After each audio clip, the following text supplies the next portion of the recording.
Water lily आणि कमळ याच्यामधील फरक आज जाणून घेऊया आणि याच्यावर काय काळजी घ्यायची ते पण बघूया.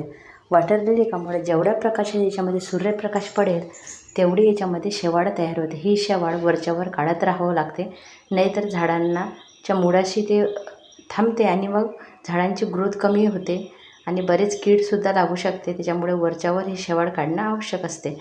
आणि दुसरं म्हणजे वॉटर लिली कमळ फार अशी काळजी घ्यायची गरज पडत नाही. पाणी व्यवस्थित त्याच्यात असताना पाण्याच्या वर असं पाणी असायला पाहिजे. वॉटर लिलीमध्ये बघा पानं असे पत्ते पाण्यामध्ये राहतात, पण कमळाचं तुम्हाला दाखवते पुढे. कमळ आणि वॉटर लिली याच्यामधील फरक कसा जाणून घ्यायचा. काळजी मात्र दोन्ही याची सारखीच आहे. लावण्याची पद्धतसुद्धा सारखी आहे, म्हणजे माती वगैरे बनवणं सारखीच असते. आणि याच्यामध्ये वॉटर लिलीमध्ये 2 प्रकार आहेत, एक हार्डी आणि एक ट्रॉपिकल. हार्डीचे असे पल्प राहतात, ते असे लांब राहतात आणि वॉटर लिलीचे जरा असे गोल साईड राहतात. ते एखाद्या वेळेस मी दाखवेल तुम्हाला. बघा आता याच्यात मी बऱ्याच प्रकारच्या वॉटर लिली लावलेल्या आहे. वेगवेगळ्या तुम्ही छोट्या कुंड्यामध्ये लावू शकता किंवा मोठ्या टबमध्ये लावलं तर ग्रोथ छान होईल, फुलाची साईज मोठी होईल.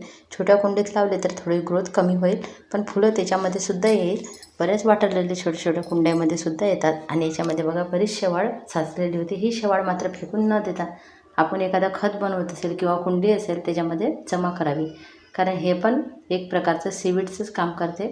आणि बघा आता इथे छोट्या छोट्या कळ्या यायला सुरुवात झाली बरेच वॉटर लिलीला, पण पावसाळ्यात याची ग्रोथ खूप जास्त होते. म्हणून मी म्हणेल की तुम्ही पावसाळ्यात हे लावायचं. सर्वात चांगली वेळ असेल तर ही पावसाळा आहे.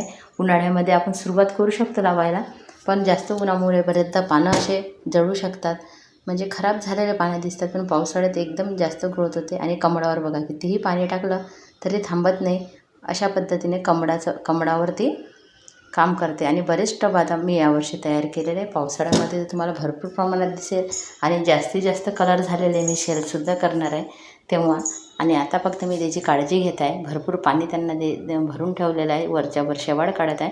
बाकी सर्व बघा भरपूर टब तयार झालेले आहे. फक्त वाट सुरू आहे आता पावसाळ्याची. ह्याच झाडासाठी नाही तर आपल्या बागेमध्ये बरेच झाडे असे आहे की आता पावसाची वाट पाहत आहे.